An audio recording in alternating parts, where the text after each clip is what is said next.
We've made it to Coron. It's a lot different to back home. 5 minutes of rain. That's literally just a mouthful of chilies.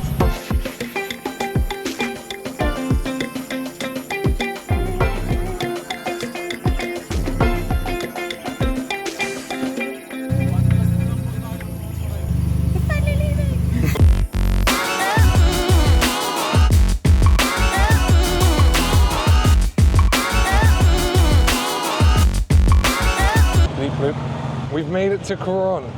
We did. We escaped El Nido after 2 months.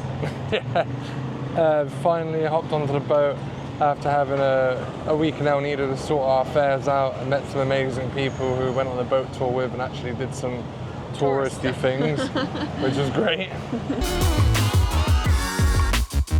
And now we're in Coron, so we're going to go for a little walk, find a cafe and get ourselves a hot drink. Yeah, tea is required.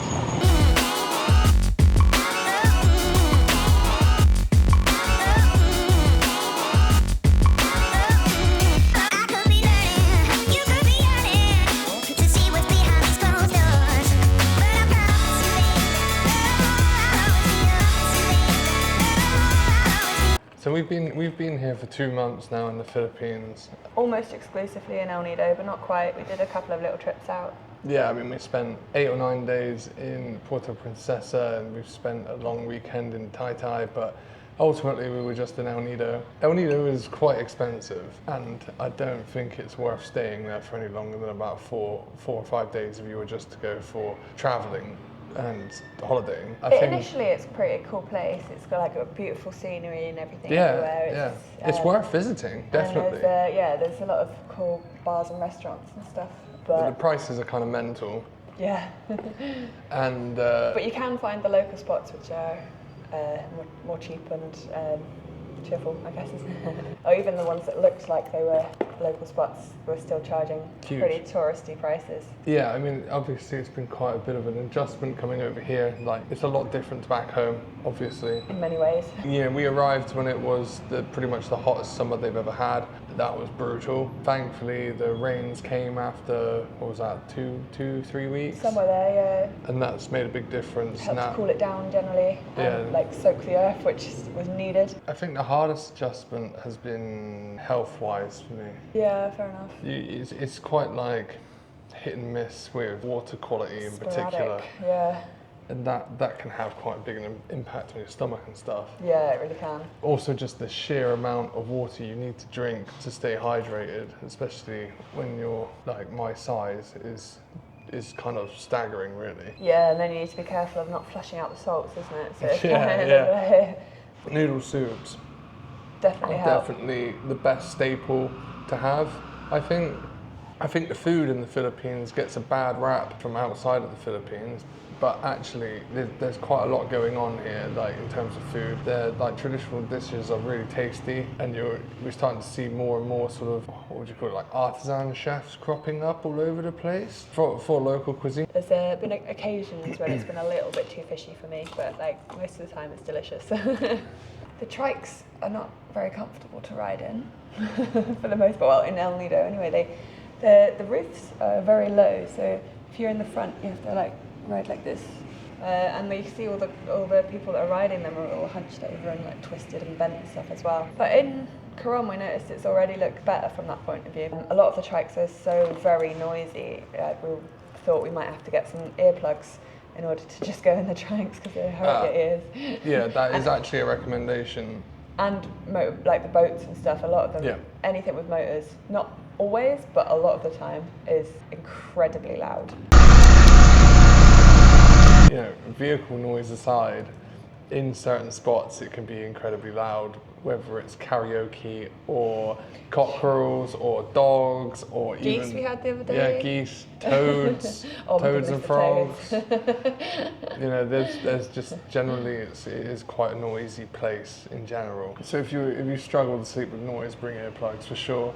If you don't want to get tinnitus from the vehicles, bring earplugs. I think when it comes to atmosphere, like when you're walking around and the general culture in the Philippines, from what we've experienced, it is just awesome. Like the people are fantastic.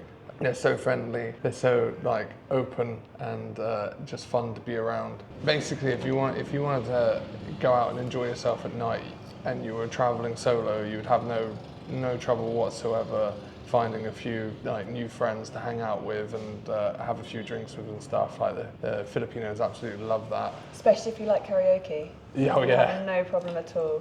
And then in general, scenery as well is just incredible. Oh, it's stunning. Yeah, everywhere you look, like even on the boat tour coming yesterday, every island you look at is just covered with green, and you're just like, how do you even get onto that island? Yeah. But yeah, it's beautiful. Beaches and jungle and waterfalls. I mean, you just can't go wrong if you're an outdoorsy person, which you have to be if you come to a place like this. You know, there's just so much outdoor beauty to enjoy, whether it's the snorkeling, whether it's hiking, waterfalls, whatever. It's very, very, very beautiful place. Cities, you don't really need to bother with that much. Puerto Princesa was a bit different. That was actually a pleasant surprise in general, I think. Yeah. But it's still like, there's a lot of development going on all the time.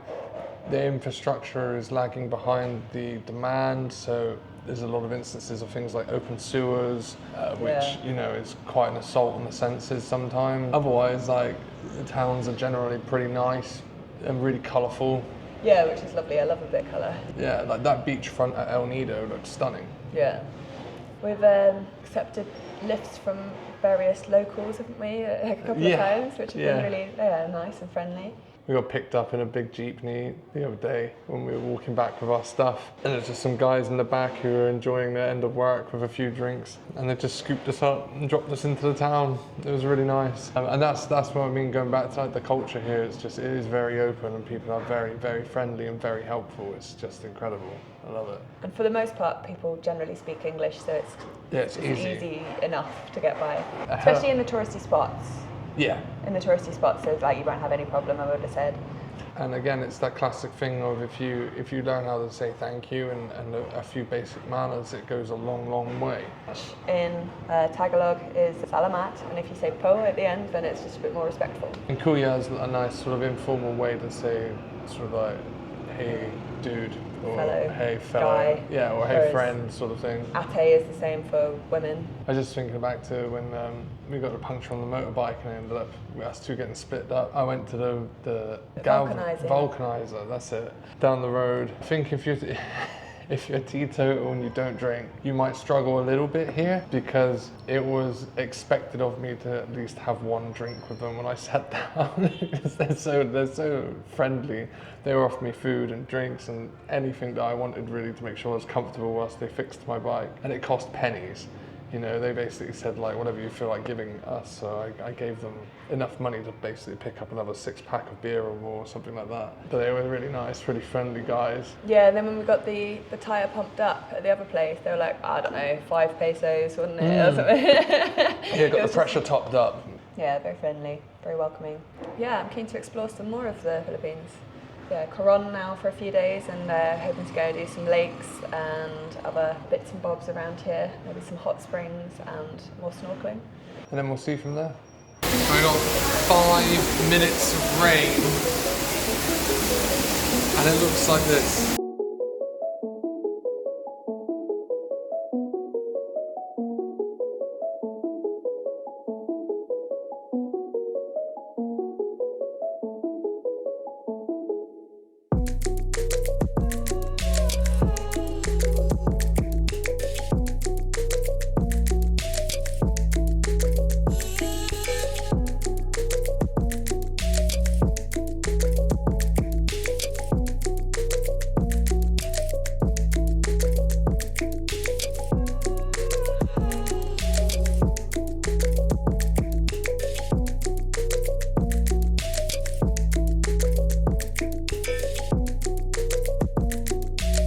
Smells good.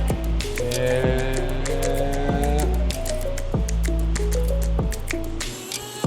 It's got a little bit of immediate heat. Is it going to kick you in a minute? That's what I'm waiting for. I don't want to get cocky. I don't want to suddenly be like, suddenly it starts kicking in. Tasty.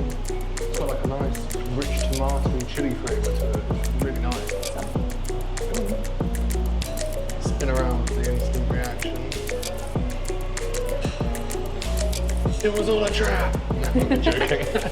Quite spicy. Yeah, it's got a kick. It's nice though, like you say, it's got nice flavour. Oh, salad. Oh, What we got here? Chili oil. Okay, nice. And then pepper and soy. Great. amazing. Thank you. Oh, it's okay. He loves the spice. He loves it.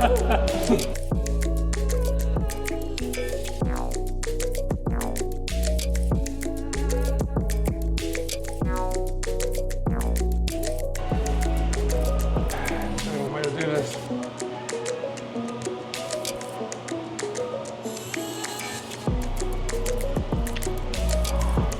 That's literally just a mouthful of chilies. You're getting redder.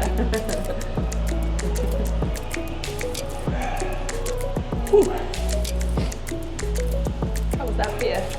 After chatting mad shit for the duration of eating that, right at the end, just cranks it up with just a whole bunch of chopped up fresh chilies. Got a pretty wall behind him. All in all though, the broth, a little bit of kick, really delicious. But if you're a spice head, you're not going to have any challenge with that at all. Even with the chilies at the end, I'm out of practice from being in the Philippines where there's not a lot of spice around. Pretty hot, but I don't feel that uncomfortable. No. A little bit like, but nothing crazy.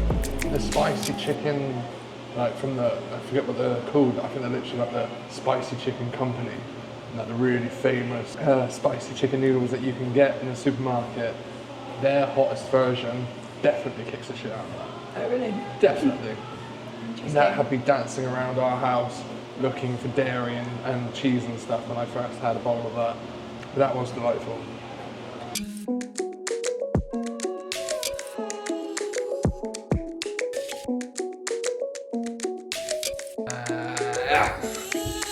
Day 2 tomorrow, we'll see what we're going to do when we wake up. There's plenty of tours, plenty of things around to go and have a look at. So anyway, we're going to say goodnight there. If you liked it, give us the old thumbs up. Drop a comment below of anywhere in the Philippines or anywhere else that you'd like to see, and we will try and endeavour to go there. And subscribe if you haven't already. Share us with a friend. Let us know how you feel. Ciao!